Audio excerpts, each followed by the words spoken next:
Connie greeted me as I walked in and poured 3 fingers of my favorite amber liquid in front of me. "Same as last Saturday, stud. Dave told me that if I sleep with you, then I will have to shelter you, Connie, and I will not be able to provide you with the usual lifestyle," I answered with a smile.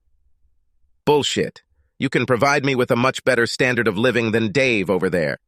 He makes me work at the bar with him every night." "Be careful. It's either working in a bar or selling your body." "We need to earn a living!" Dave shouted in mock anger. Dave and Connie have run the Northern Bar at the Don't Tell Nobody Hotel for the past 10 years. I've come here with and without my wife Christy over the years, and we've become good friends. On Saturday nights, I like to come here to get away from it all, hopefully with some type of company. Northern is where I find companions, and where Connie offered me a bet. The bet I never dared make was that if I couldn't find a companion by closing time, Connie would be my guest in the hotel room I always booked for Saturday nights. The Northern wasn't the best bar in town, but it was located in a hotel and attracted people who wanted a spicy night away from their spouses, or just a place to spice up their sex lives. I wasn't looking for either one. I was a tool that women used for these purposes. You see, I'm a tall, dark, and handsome guy with a big spear. I am a lonely perch in this pond full of blackheads. Believe me, there are quite a few women who come here on Friday and Saturday nights looking for what I can give them. I try not to be a complete jerk when it comes to dating married people. Just one time. No long romances. I always bring them back to the hubbies after the ladies get itchy and act weird around me. I found that communication was the biggest marriage challenge these women faced, so I encouraged them to have meaningful conversations with their husbands more often. I also looked after married guys. I wasn't always this guy. I was married for 8 years to the love of my life. But a couple of years ago, a car accident took my wife Christy from us, leaving me with 2 children. At first, no one could explain why she was on the west side at this time of day. But then, unfortunately, I found out. Tom Spags. That was the name of the lover she had for about the last month of her life. I told his wife Mary as soon as I found out about them and slept with her twice in retaliation as she wanted. The second time she sent him pictures before throwing him out. Having learned that the woman I loved had betrayed me, for some reason, I wanted revenge. My depressed brain decided that sleeping with women who wanted to stray on these Saturday nights was the exact kind of revenge. Yes, I left them after the first time without exposing them or ruining their reputation. But if they pursued me further, I would start a rumor about their infidelity, and it could reach their husbands. That was one part of the revenge. The other was that if they kept coming back for more like my late wife did, I would use them as slutty women. A few months ago, I met Tracy. She was a beautiful woman and flirted with me before asking if I wanted to take her to bed. Yes, that's exactly how she phrased it. Of course I did so, but noticing her engagement ring, I asked about her husband. He won't mind, she said so, and we had a really hot night. It was one of the best sexual experiences of my life. She was unexpected, talented, and did not hide anything from me. We'll be back this Saturday. Tracy walked into Northern and immediately sat down next to me at the bar. "Hi, Rick," she said cheerfully. "How are you, Tracy?" "I'm a polite person." "I missed you," she whispered in my ear. "Tracy, you know how I feel about married women. Have you discussed anything with your husband since we met?" I gave her a way out by mentioning my husband. "He never had what you have, Rick," she whispered again, with a hint of excitement in her voice. This is exactly how I pictured my wife, so hearing Tracy's words made my blood boil. Was Christy really that disrespectful to me in her conversations with Tom? I'll never know. I grabbed Tracy by the shoulders and turned her so that we were face to face. "Tracy, if you want us to get back together, you will have to obey me from now on. Do you understand what I am talking about?" I gave her a stern look, so she knew I was serious, and she could still refuse. "It's not a problem, sir," she replied with a lustful grin. I leaned closer to her and quietly said, "Go to the toilet, take off your panties and bring them to me." Tracy stood up from her chair, reached under her skirt and pulled down her panties. The guy standing behind her got a full view of her charms. He looked at me, not believing his luck, and I just winked at him. Tracy sat down again, handed them to me, and smiled. I'll do whatever you say, Rick. I'll be a slut for you. I guess I need to step up my dominant game with her. Here is the key to my room. Go up to the room and take off your clothes. I want to finish my drink. Tracy immediately left the bar and entered the elevator. I took a sip from my glass, and Connie walked over to me. Was it Tracy? Yeah, she came back for more. Connie knew what would happen if I went upstairs. She had seen the results of what had happened to several married women who had returned to me, and she wanted to try to save Tracy from that fate. Connie, she's a big girl now. If you don't let her come to me, she'll just go to someone else to get what she wants. I understand, I really do, Rick, but you need to end this revenge tour of yours. Even if the women deserve it, it will eat you up eventually. I know, Connie, but it won't happen today. I told her, finishing my drink and heading towards the elevator. I opened the door to the room and saw Tracy laying in bed under the covers. I wasn't sure you'd come, Rick. I was finishing my drink before getting up. Come here and undress me. Yes, sir. Tracy grinned. For the next 2 hours, I used her body for my pleasure. She did everything I wanted. What could make a woman do this? What need was being satisfied in her when she did this? I didn't know Tracy well enough to ask her to explain her feelings or needs, but I really wanted to know if Christy was the same. The only one who had an answer was Tom. I knew where his apartment was, so the next day I took my mother and children to a park not far from there. I told my mom I needed to meet someone and asked me to babysit Cindy and Jimmy for a while. She was more than happy to do so, but her radar was on, and she gave me a suspicious look. Maybe I'll explain to her later.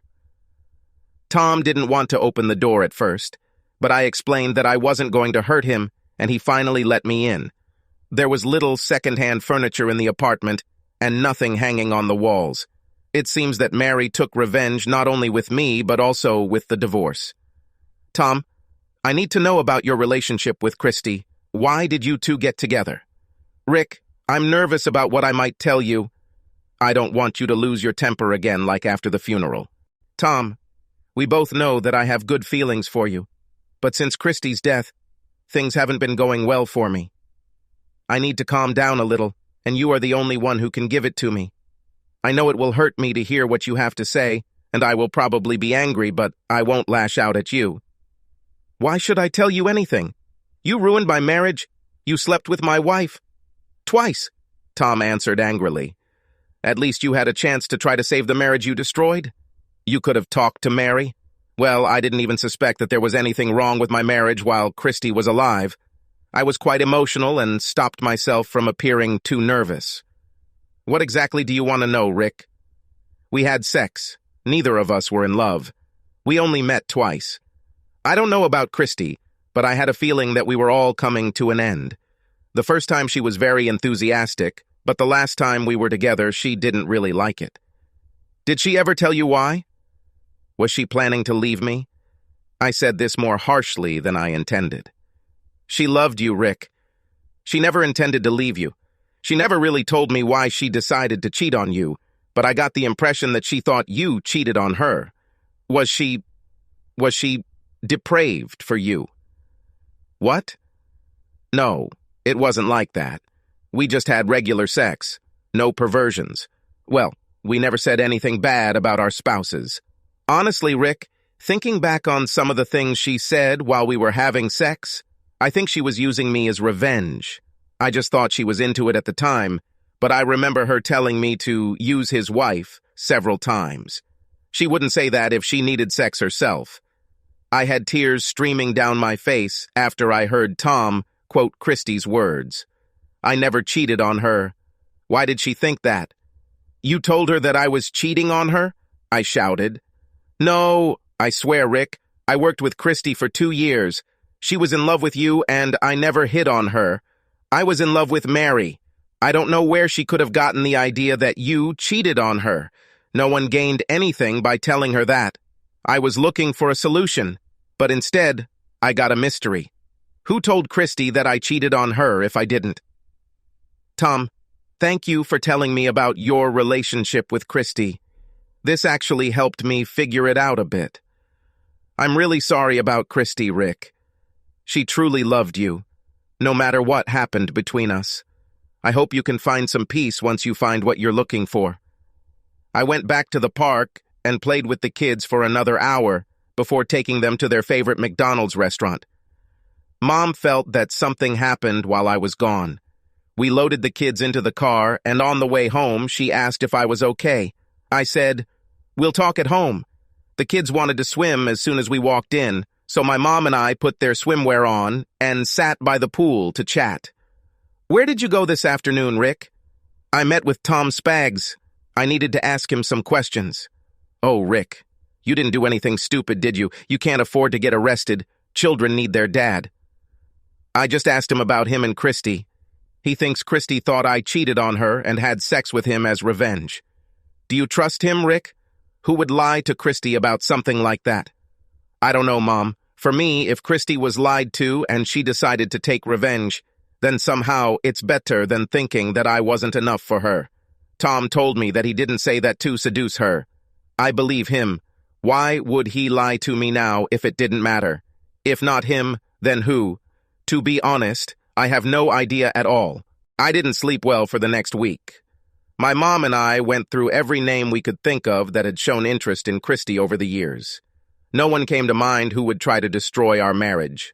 When Saturday came, I wasn't even sure I wanted to go anywhere. Mom came in at 9 war as she did every Saturday night and practically pushed me out the door. "You need to go have a few drinks and meet women or whatever you do to calm down every week, son. You look exhausted, and sitting here all night isn't going to help matters." "Okay, Mom, I'll be home at the usual time." At the bar, Connie challenged me with her usual bet when I walked in. I sat down at the bar counter. Tracy came and sat next to me as Connie set my drink in front of me. I wasn't in the mood for socializing and probably shouldn't have come to the bar, but Tracy needed something and didn't care about my level of interest. "Tracy, didn't Connie warn you last week that you'd be in trouble if you kept coming after me? Connie says this to all the girls, Rick.